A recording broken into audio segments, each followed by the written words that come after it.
Today, the latest weapons, coupled with the fighting skill of the American soldier, stand ready, on the alert all over the world to defend this country, you, the American people, against aggression. This is The Big Picture, an official television report to the nation from the United States Army. Now, to show you part of the big picture, here is Sergeant Stuart Queen. Ignorance breeds fear. To teach soldiers of the United States Army exactly what atomic weapons can and cannot do, and thereby allay any unreasonable fears of the A-bomb, a series of atomic experiments have been held in the barren lands of Nevada during the past several years. Today's big picture deals with the latest and most extensive of these experiments, Desert Rock 6.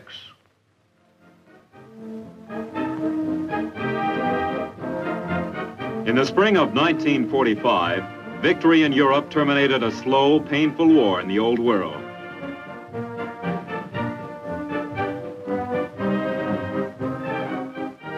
Then, only weeks later, the centuries-old concepts of war were changed in a blinding instant.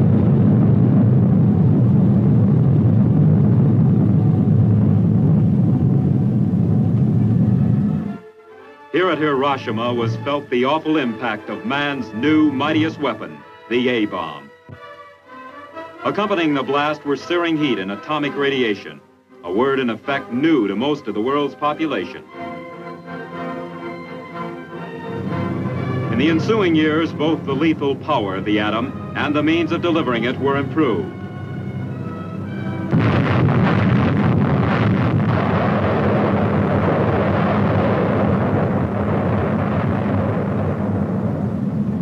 Then came atomic artillery.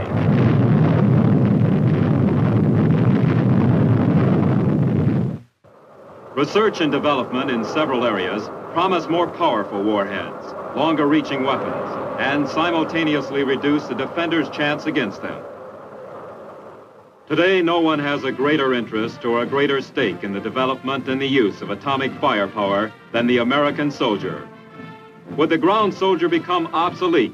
Was a question asked immediately by civilian and military alike. To answer the question and to explore its ramifications, the U.S. Army set up an atomic experiment station at Camp Desert Rock, Nevada. By winter of 1954-55, 31 different atomic devices had been tested.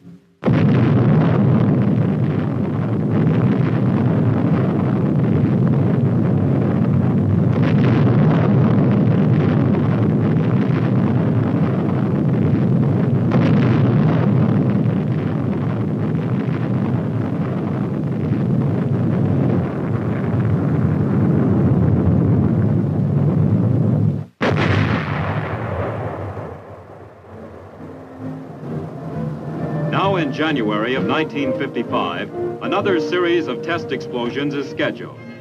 Instructors are prepared to answer the questions uppermost in the minds of every participant.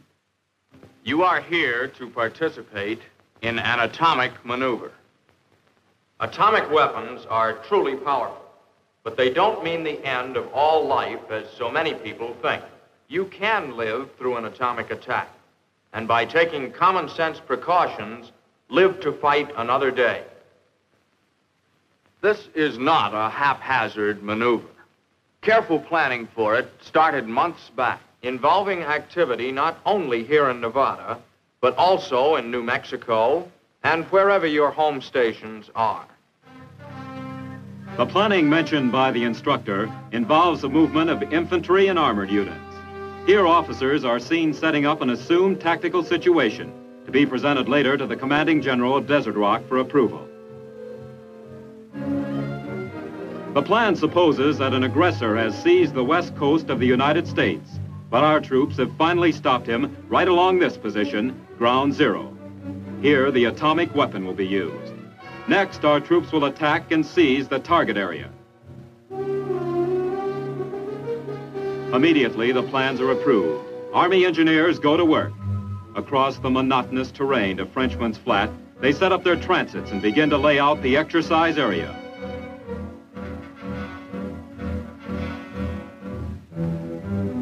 few miles away lies a sandy parcel of land called Ground Zero. No longer an anonymous, desolate stretch of land, Ground Zero is level, then topped with a series of concentric asphalt circles, forming an enormous target. Nearby, Signal Corps men lay communication lines to receive and transmit telephone and teletype messages. At the same time, the enormous task of excavating entrenchments for participating soldiers is underway. A mechanical ditch digger does the initial digging, gouging out trenches and foxholes. Next, the men who will occupy the positions during the blast finish the entrenchments by adding sandbag reinforcement. Don't worry, men. I tried on those foxholes for size myself, many times. They'll be big enough and safe enough to hold 2 infantry soldiers. Let's take a look at a typical atomic explosion. See what happens, and find out what there is to be afraid of and what we don't have to fear. First of all, what's our first inkling that an atomic bomb has gone off? That's a tremendous flash of bluish-white light, many times brighter than the sun, and a lot closer to you. Whether the bomb went off 5 or 55 miles away, you'll know that it has gone off by this light, and that you should take immediate action to protect yourself. As soon as that glare fades, you'll see a ball of fire at the point where the explosion occurred. This fireball turns from white to orange, then to a bright red.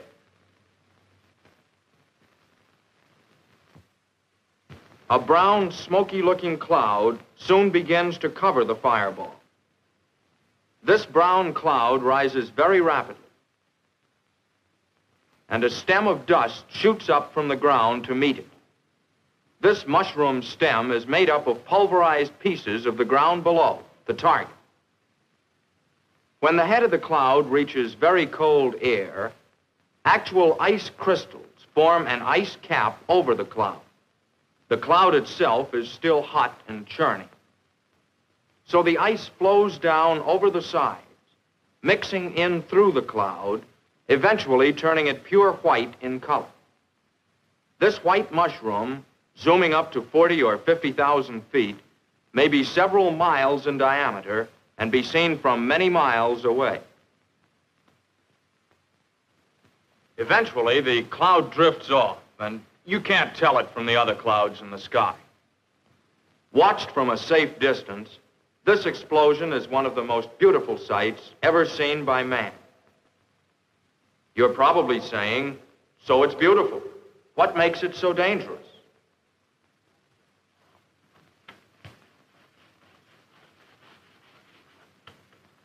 Basically, there are only 3 things to think about: blast, heat, and radiation. Let's take a look at each of these in turn. Blast from an atomic explosion is just like blast from any other explosion, except it's larger. The wall of air pressure created by this atomic weapon can hurt you and your equipment. The atomic blast pushes on an obstacle like a building for about 1 second, about 100 times as long as ordinary high explosive. You might say that where ordinary bombs hit a building sharply and let suction pull out the walls, the atomic bomb leans on a building until it pushes it over.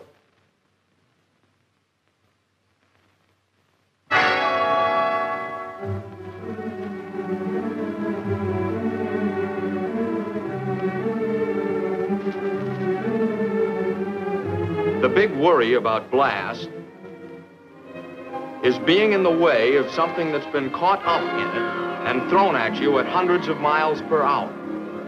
Or it may pick you up and throw you at a building at the same speed.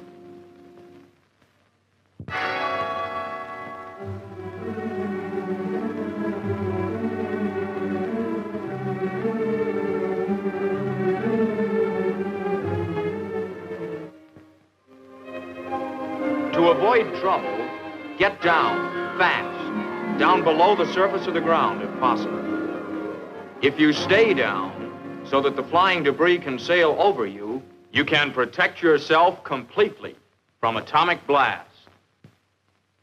The next thing to consider is, how long do you have to get down?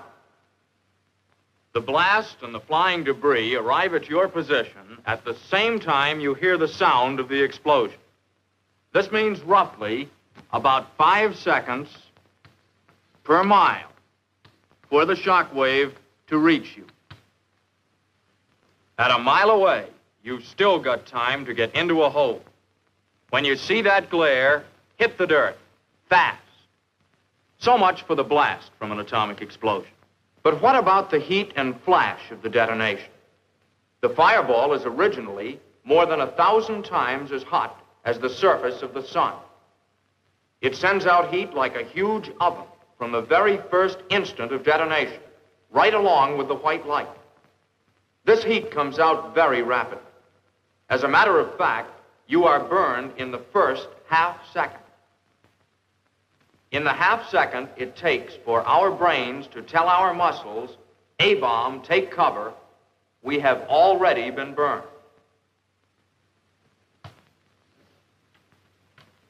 But at 1 mile, which is pretty close to one of these gadgets, ordinary clothing will protect you. Keep your sleeves rolled down and wear a hat. Of course, if you're in the shaded portion of a foxhole at the time of detonation, you are perfectly safe from the heat of the bomb. Anything that casts a shadow will protect you. Now, how far away can you be burned? Generally, within 3 miles or so of ground zero. But the weather has a lot to do with burning. Cloudy, rainy, snowy, foggy days will give you greater protection from the heat, and so will a smoke screen. You've heard a lot about blindness from an atomic explosion.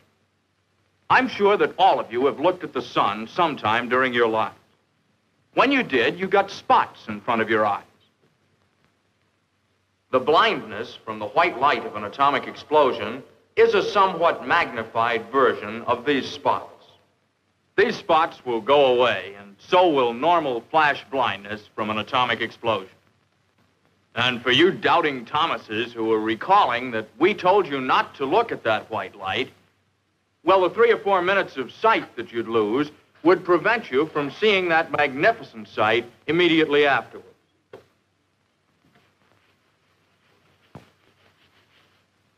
And now we come to what a lot of people consider the $64 question, radiation. This is the one new effect obtained by the use of an atomic weapon. Truthfully, it's the least important of the 3 effects, as far as the soldier on the ground is concerned. Still, radiation affects the body much as an X-ray does. If enough is received, it can be fatal. From an airburst, however, this fatal dose of radiation can be gotten only fairly close to ground zero, with distances practically never exceeding 1 mile. Since buildings are destroyed by blast out to a couple of miles, and burning occurs maybe 3 miles away, you can see the radius of fatal radiation is much less. Radiation from the bomb comes in 4 forms. First, the alpha particle, or nucleus of the helium gas atom. Then the beta particle, or high-speed electron. Next, the gamma ray, or energetic X-ray. And finally, the neutron. Only the last 2, the gamma ray and the neutron, travel far enough to be considered in their effect on the human body. These radiations can be stopped by thick substances. Steel, concrete, and ordinary dirt offer good protection. As a matter of fact, 1 inch of steel, 4 inches of concrete, or 5 inches of dirt will cut out nearly half the radiation you would otherwise receive. Half of this airburst radiation occurs during the first second, the remaining half during the next 89 seconds. So the radiation hazard on the ground is over 90 seconds after the bomb goes off in the air. If you are above ground and get under at the end of 1 second, you can miss half the radiation completely. So, your best available protection from radiation is doing what you do to avoid debris hurtling toward you. You can't feel it, smell it, or taste it. Film badges and dosimeters issued to you enable the radiological safety monitor in your unit to read the amount of your exposure. Early the following day, the troops passed through the checkpoint to begin a 30-mile orientation drive. Their destination, Ground Zero. On the way, they passed the control center, a building of many vital functions. During the critical minutes before and after the atomic explosion, the control center communicates with Army personnel in the forward area. By remote control, the center operates hundreds of scientific instruments positioned near Ground Zero. Many of the instruments are protected and cared for in shelters. Others are placed out in the open above ground. The presence of so many protective and measuring devices is reassuring to the man who will shortly be stationed within the range of the explosion. While at Ground Zero, equipment is inspected in the display area so that comparisons may be made after the detonation.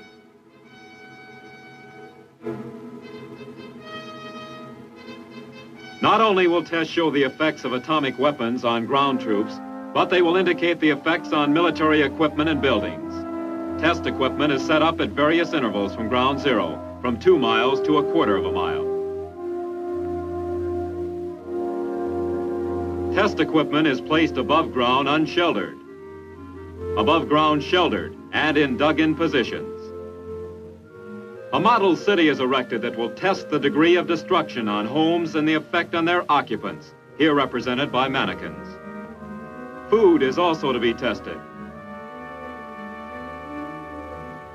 Meanwhile, advancing from the south are the tanks comprising Task Force Razor, 55 M48, supported by more than 200 other vehicles. For 3 days, the men and machines have been traveling through the wastelands of the Mojave and the Death Valley deserts. Once it reaches the detonation area, Task Force Razor will pause briefly for the explosion, then move forward to encounter and subdue a ghost battalion entrenched in the target area.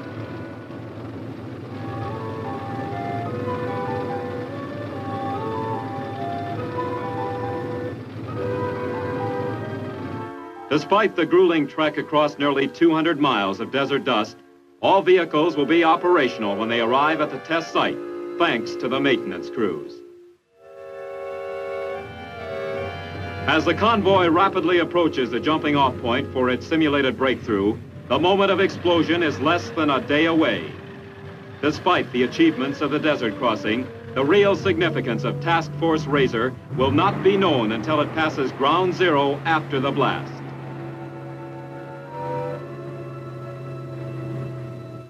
Night falls swiftly at Desert Rock, the tension and the excitement mounting.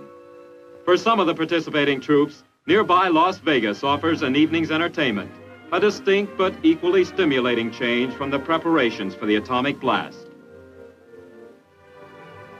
The weekly free show sponsored by the Las Vegas Variety Club comes off on schedule.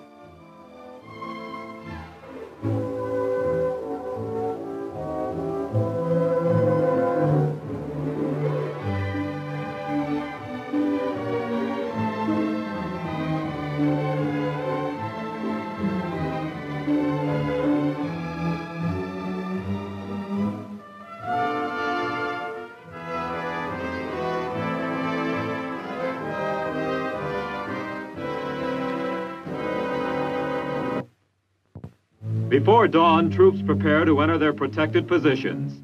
Soon they will join the ranks of more than 30,000 veterans who have taken part in previous Desert Rock exercises. Every man has been thoroughly rehearsed, every position double-checked for safety features.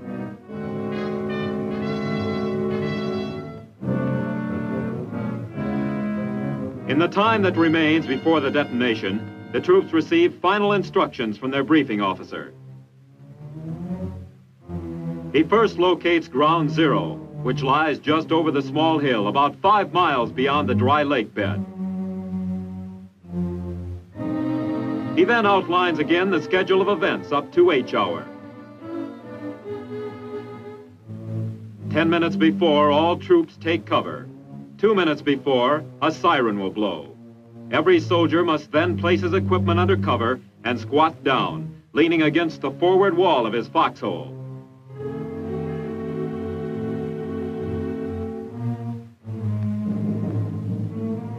At the proper instant before H hour, rockets will be fired skyward for measuring purposes. Elements of Task Force Razor stand in readiness. Sugar, minus 30. I would be transmitting to you by telephone. Turn off all engines, all radios. Face all turrets to the rear. Shut all hatches. I say again, turn off all engines, shut off all radios, face all turrets to the rear, close all hatches.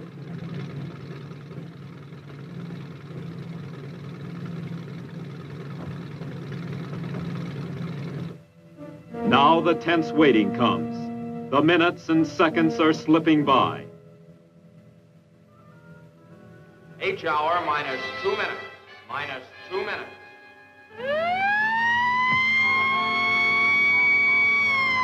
All personnel kneel down in the trenches. Lean against the forward wall and stay down.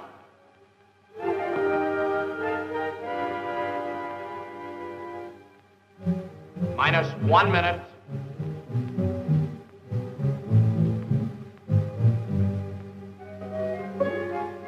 Thirty seconds.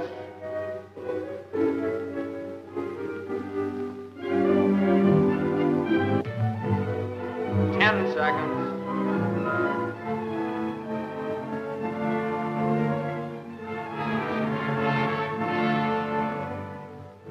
5, 4, 3, 2, 1.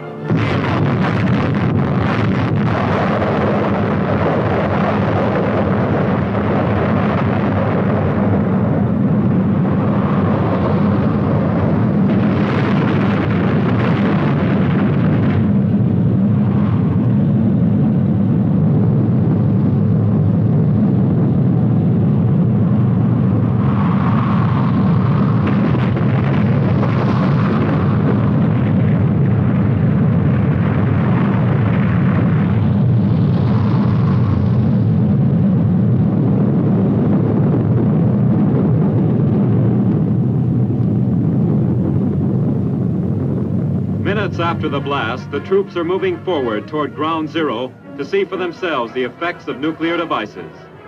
This first-hand experience is one which will be embedded in the memory of every man. Simultaneously, the tankmen of Task Force Razor are grinding toward Ground Zero and beyond, fighting their way through traps and blocks built and manned by the Ghost Battalion.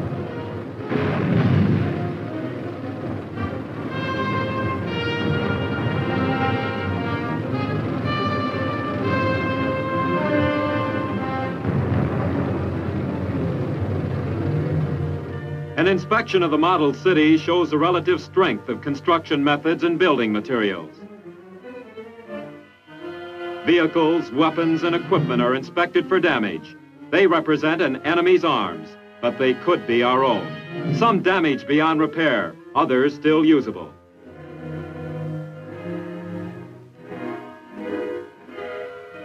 Maintenance and supporting forces are given a taste of nuclear warfare, as well as the men trained for frontline duty. In reality, such decontamination teams would play a vital role in helping to keep our fighting machine intact.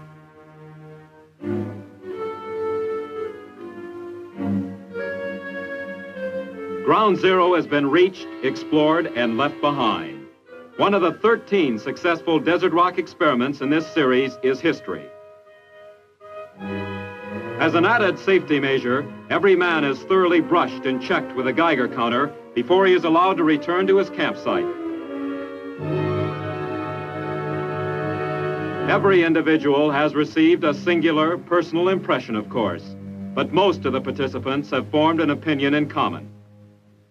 But, Bert, don't you think that the atomic weapon would be a mighty powerful thing for our soldiers to avoid on a battlefield? Well, Al, there's no question about it. It is a powerful weapon. But we have had proven to us in these tests that a soldier can fight and survive on an atomic battlefield if he protects himself adequately. Well, Bert, you were out there. How's about some comments on this radiation I hear so much about? Well, there is radiation. There's no question about that. But, well, for example, the other day I was out there at 2,500 yards from ground zero, and I received 1 milliroentgen of radiation during that time. And it takes approximately 450 Roentgens to place one in the critical category. So, as you can see, I'm still here. To the question, what about the ground soldier in the atomic age, desert rock experiments give a clear answer. The atom has revolutionized the mechanics of warfare, but the basic element, the fighting man, remains unchanged. No one is more aware of this than the men of the United States Army.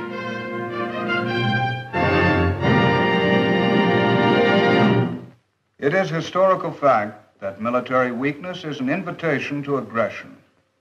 By being prepared, our Army hopes to avoid a future war. But should war come, it may also become historical fact that the war was won in advance, thanks to the experiments and maneuvers held at Camp Desert Rock. Now, this is Sergeant Stuart Queen, inviting you to be with us again next week for another look at your Army in action in the big picture. The Big Picture is a weekly television report to the nation on the activity Instantaneously reduce the defender's chance against them. Today, no one has a greater interest or a greater stake in the development and the use of atomic firepower than the American soldier. Would the ground soldier become obsolete? Was a question asked immediately by civilian and military alike. To answer the question and to explore its ramifications, the U.S. Army set up an atomic experiment station at Camp Desert Rock, Nevada. By winter of 1954-55, 31 different atomic devices had been tested.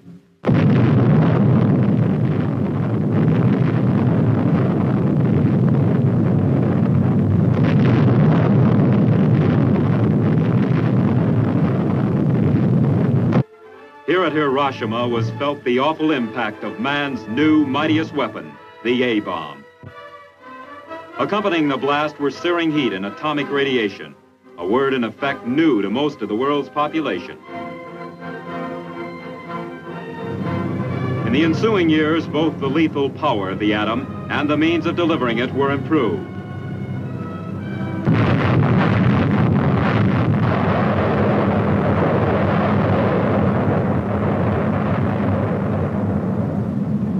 Then came atomic artillery.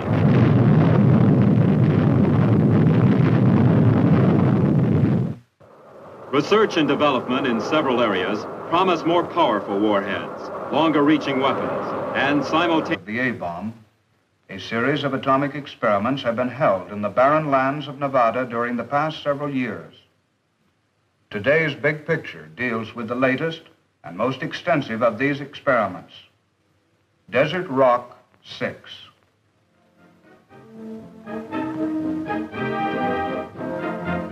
In the spring of 1945, victory in Europe terminated a slow, painful war in the Old World.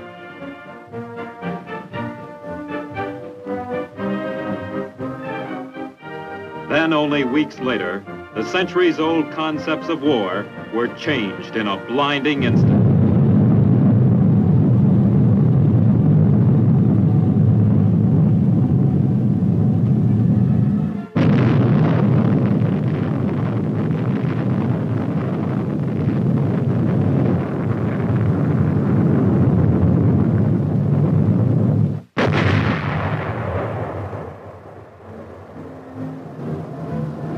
In January of 1955, another series of test explosions is scheduled. Instructors are prepared to answer the questions uppermost in the minds of every participant. You are here to participate in an atomic maneuver. Atomic weapons are truly powerful, but they don't mean the end of all life as so many people think. You can live through an atomic attack, and by taking common sense precautions, live to fight another day.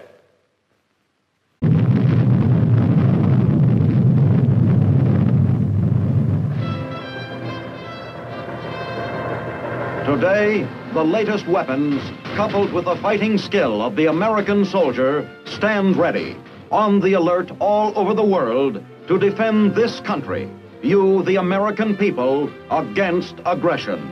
This is the big picture, an official television report to the nation from the United States Army.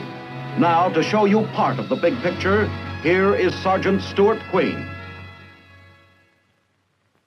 Ignorance breeds fear. To teach soldiers of the United States Army exactly what atomic weapons can and cannot do, and thereby allay any unreasonable fears